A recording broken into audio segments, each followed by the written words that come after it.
Hello guys, അങ്ങനെ നമ്മൾ നമ്മുടെ ലാസ്റ്റ് ഡേ ഓഫ് ട്രിപ്പ് എത്തിയിരിക്കുകയാണ്. നമ്മൾ ഊട്ടിയിൽ നിന്ന് രാവിലെ തന്നെ ചെക്കൗട്ട് ചെയ്തു റെഡിയായി ഇറങ്ങിയത്. ബൂബുക്കുട്ടിയും നമ്മുടെ കൂടെയുണ്ട്. അവൻ ചുമ്മാ ഇങ്ങനെ കാറിൽ ഓരോ സാധനങ്ങൾ തപ്പിക്കൊണ്ടിരിക്കുക. ഇങ്ങനെ ഊട്ടിയിൽ നിന്ന് ഇങ്ങോട്ട് കോയമ്പത്തൂരിലേക്ക് പോകുന്ന വഴിക്ക് അത്യാവശ്യം നല്ല കോടയും കാര്യങ്ങളൊക്കെ ഉണ്ടായിരുന്നു. അത്യാവശ്യം നല്ല ക്ലൈമറ്റ് ആയിരുന്നു. പിന്നെ എപ്പോഴും നമ്മൾ ചെക്കൗട്ട് ചെയ്യുന്നതിന് എപ്പോഴും നമ്മൾ ഹോട്ടലിൽ നിന്ന് ചെക്കൗട്ട് ചെയ്യുന്നതിന് മുന്നേ കുറേ സമയം മുന്നേ നമ്മൾ ചെക്കൗട്ട് ചെയ്തുകൊണ്ട് അത്യാവശ്യം നല്ല രീതിയിലുള്ള ക്ലൈമറ്റും കാര്യങ്ങളും കാണാനൊക്കെ പറ്റി. പിന്നെ അങ്ങോട്ട് പോകുന്ന വഴിക്ക് ചേട്ടൻ എനിക്ക് ഞാവൽപ്പഴം വാങ്ങിച്ചു തന്നു. കൂടെ ഒരു ചെറിയും കൂടെ നമ്മൾ മേടിച്ചു കേട്ടോ. എന്തോ റേറ്റ് ഭയങ്കര കുറവായിരുന്നു. മറ്റേ പ്രാവശ്യമൊക്കെ അത്ര റേറ്റ് ഇല്ലായിരുന്നു. അങ്ങനെ നമ്മൾ കോയമ്പത്തൂർ മാർക്കറ്റ് എത്തുന്നതിന് മുന്നേ ഒരിടത്ത് നിർത്തി ഫുഡൊക്കെ കഴിച്ചു.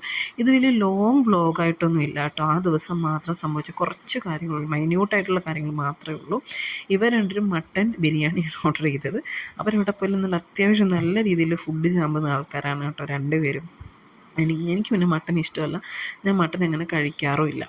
ഞാൻ വേറെന്തോ പറഞ്ഞു. ഇപ്പോൾ ഇത്രയും ദിവസത്തിന് ശേഷം വീഡിയോ ചെയ്യുന്നതുകൊണ്ട് ഞാൻ ഓർക്കുന്നില്ല ഞാൻ എന്താ പറഞ്ഞെന്നുള്ളത്. പിന്നെ പെപ്സി എനിക്ക് മസ്റ്റാണ്, എവിടെ ചെന്നാലും വേണം എന്നില്ല. അങ്ങനെ എനിക്ക് എവിടെയെങ്കിലും പോയി കഴിഞ്ഞാൽ പെപ്സി എനിക്ക് ഭയങ്കര ഇഷ്ടമുള്ള ഡ്രിങ്കാണ്. ഞാൻ ഡെയിലി ഇങ്ങനെ പെപ്സി കുടിക്കുന്നതിന് ഒരുപാട് വഴക്ക് പറയാറുണ്ട് കേട്ടോ എല്ലാവരും.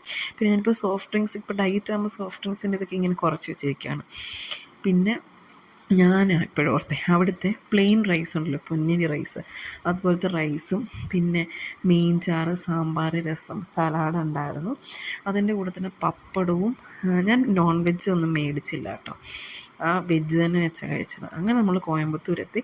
കോയമ്പത്തൂരിലേക്ക് നമ്മൾ ഇറങ്ങി നടക്കുവാണ്. ആദ്യം തന്നെ ഒരു സ്യൂട്ട് കേസ് വാങ്ങിക്കാം എന്നുള്ള പ്ലാനിങ്ങിലാണ് നമ്മൾ ഇറങ്ങിയത്. പക്ഷേ എനിക്ക് അവിടുത്തെ ഒന്നും ഇഷ്ടമായില്ല. പിന്നെ അവിടെ വേറൊരു ഷോപ്പുണ്ടായിരുന്നു. അവിടെ കയറി ഞാൻ അത്യാവശ്യം നല്ല രീതിയിൽ ഡ്രസ്സ് പർച്ചേസ് ചെയ്തു.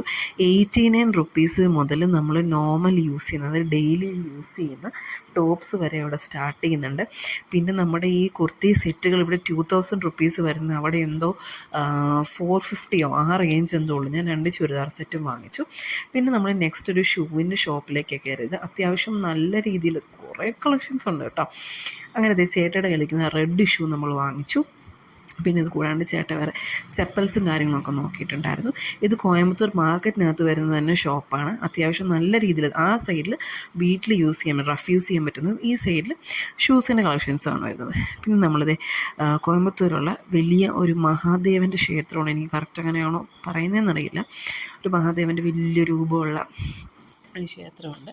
അവിടേക്ക് പോകാൻ വേണ്ടി നമ്മൾ ഇങ്ങനെ പോകുന്ന വഴിക്ക് അവിടുന്ന് എനിക്ക് തോന്നുന്നു കോയമ്പത്തൂരിൽ നിന്ന് പിന്നെയും ഒരു 1.5 അവർ ടൈമിംഗ് ഡ്രൈവ് ഉണ്ടായിരുന്നു. ആ സമയത്ത് നല്ല ഒരു മയിലൊക്കെ അവിടെ നിൽക്കുന്നുണ്ടായിരുന്നു. അതിൻ്റെ വീഡിയോ ഒക്കെ എടുത്തു. നമ്മൾ അവിടുന്ന് ചായയൊക്കെ കുടിച്ചു. നേരെ നമ്മൾ നമ്മുടെ സ്പോട്ടിലെത്തി.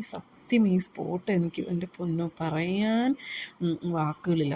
ഇങ്ങനെ ചുറ്റിനും മലയാണ്. ആ മലയ്ക്ക് ചുറ്റിനും നടുക്കാണ് നമ്മുടെ ശിവൻ വരുന്നത്. നല്ല ഭംഗിയാണ് കേട്ടോ കാണാനായിട്ട്. പിന്നെ നമ്മൾ നൈറ്റ് ഏകദേശം പാലക്കാട് തമിഴ്നാട് ബോർഡർ, അതിൻ്റെ രണ്ടിൻ്റെ ഇടയ്ക്ക് വെച്ച് നമ്മൾ ഫുഡൊക്കെ കഴിച്ചു.